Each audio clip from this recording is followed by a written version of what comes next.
Сәлем құрметті достар, бұл арыстандар белгісіне арналған 2025 жылдың мамыр айына толық жылды жорамал. Мамыр айында жұлдыздар сізді тұрақты, шектеулі өмір шеңберінен шығуға итермелейтін болады.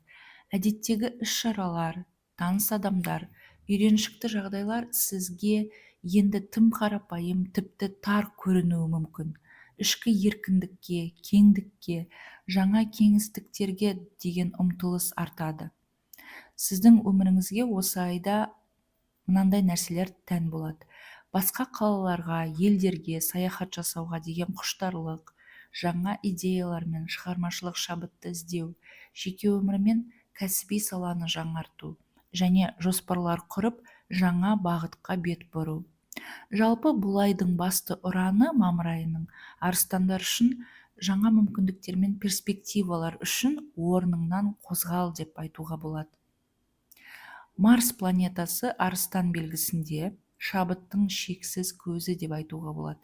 Марс бұл әрекет, батылдық және қуат планетасы. Бүкіл мамыр айына бойы Марс сіздің бірінші үйіңізде болады, яғни өз белгіңізде. Бұл не деген сөз? Бұл энергия шексіз болады сізде, шешімдерді тез қабылдайтын боласыз және өте бастамашыл лидер боласыз. Сонымен қатар өзгерістерді қолға алуға батылдық жетеді және жаңағы лидерлік қабілетіңіз жарқырайтын болады. Бұл жерде бір ескерту бар. Егер бұл қуатты бағыттамасаңыз, ол айналаңыздағы адамдарға қарсы эмоциялық жарылыстар түрінде шығуы мүмкін. Сондықтан спортпен айналысу, белсенді қозғалыс осы уақытта міндетті. Яғни энергияны келіп тұрған сізге барынша жұмсау қажет. 1-10 мамыр аралығында Меркурий планетасы 9 үйде, ол бізде саяхат, оқу орны және идеялар. Меркурий ақпарат, байланыс, жоспарлау планетасы. Мамырдың алғашқы 10 күнінде ол сіздің 9 үйде болады. Яғни саяхаттауға деген ниет артады. Білім алуға, курстарға, онлайн оқуға ұмтыласыз. Шетелмен, алыстағы адамдармен байланыс, құжаттар рәсімдеу, паспорт, виза, білім жайлы құжаттар, шетелден келген сәлемдеме немесе жаңалық. Бұл шетелдік сатып алу, туристік жоспарлар, халықаралық жобалар үшін өте ыңғайлы уақыт. 10-26 мамыр аралығы Меркурий 10 үйде, яғни карьера мен авторитеттің үйі. Бұл кезеңде бастықпен жұмыс орнында маңызды келіссөздер, қызметтік мәртебеге байланысты шешімдер қабылданады. Ірі клиентпен немесе мемлекеттік ұйыммен құжатқа қол қою және диплом, лицензия, сертификат алу. Сонымен қатар жаңа лауазым, жаңа міндеттер, қоғамда жаңа рөл пайда болады сіз үшін. Венера 9 үйде болады мамыр айына. Яғни ай бойы сол 9 үйде болады Венера планетасы.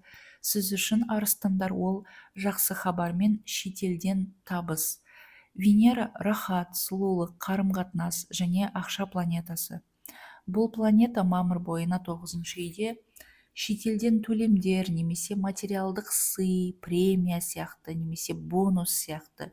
Мүмкін егерде сіз кәсіпкер болсаңыз, шетелден сізде жаңа ірі клиент пайда болады.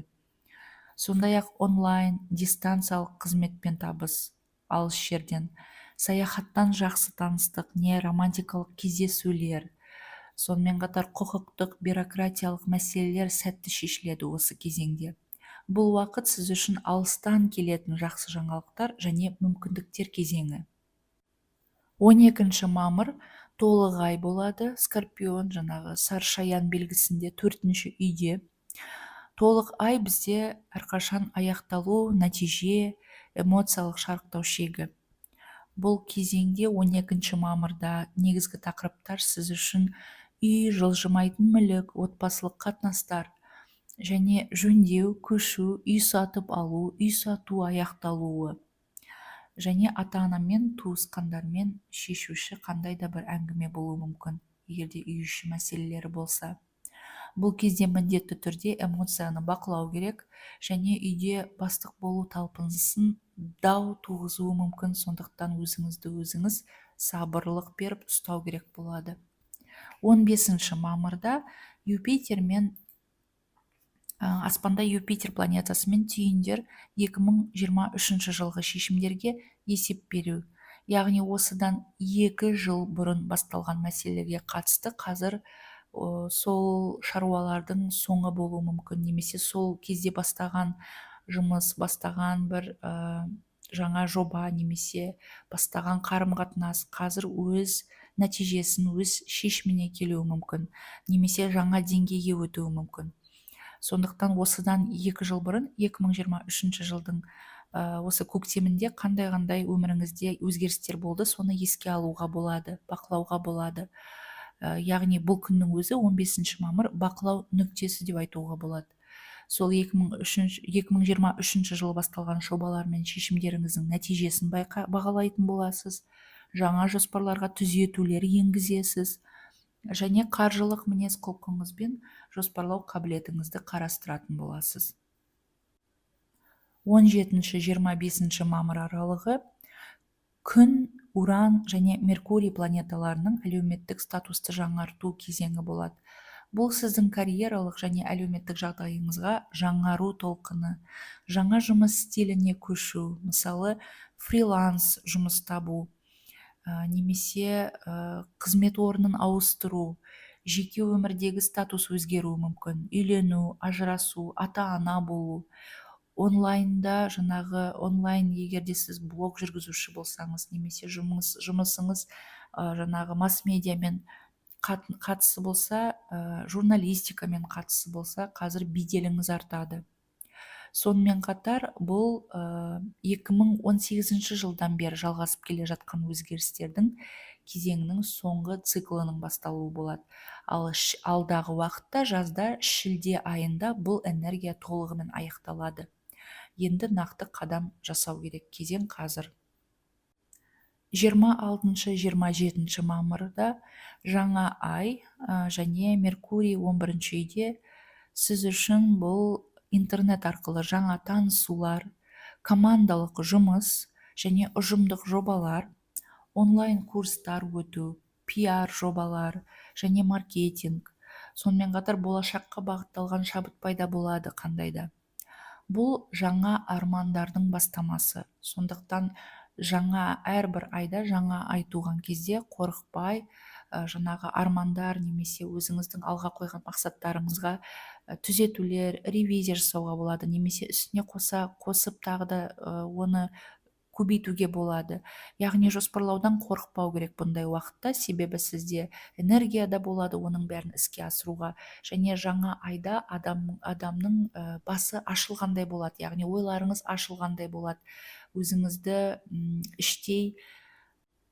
өзіңіз сеніміңіз артқандай боласыз. Сондықтан осы уақытты барлығынша жаңа мақсаттарды жоспарлауға, немесе өзіңізге жаңа мақсаттарды қоюға қолданыңыз.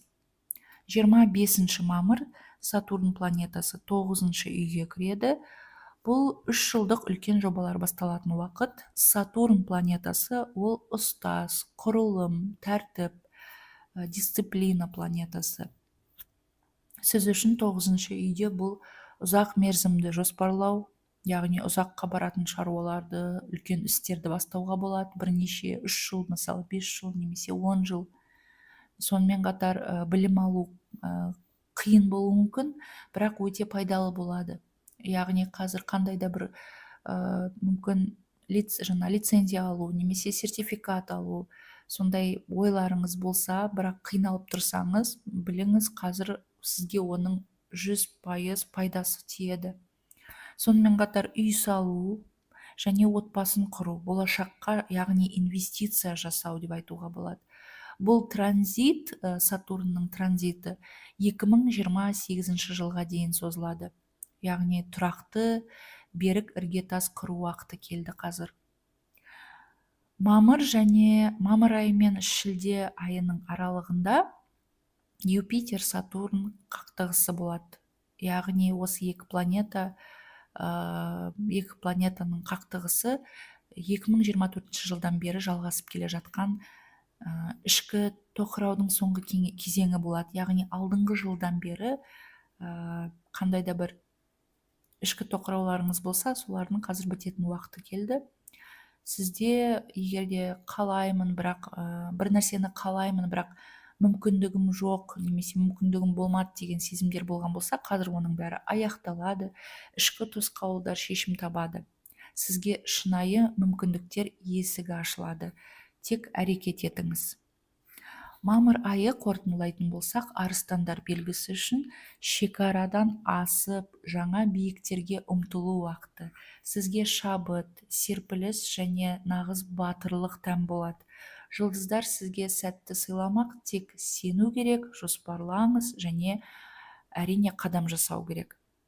Туған күніңізге дейін, яғни тамыз айына дейін, шілде айының жаңағы соңынан туған күндеріңіз басталатын уақытқа дейін ең маңызды кезеңнің бірі басталады. Сондықтан қазірден бастап дайындалып бастау керек. Қазірден бастап әрекет жасау керек, себебі алдыңызда барлық мүмкіндіктер бар. Әр күнді жаңа мүмкіндікке айналдырыңыз. Құрметті достар, арыстандар, мен сіздерге сәттілік тілеймін. Арнаға жазылыңыз, пікір қалдырыңыз. Арнада 2025 жылға толық жұлдызнама бар, соны да көрсеңіз болады.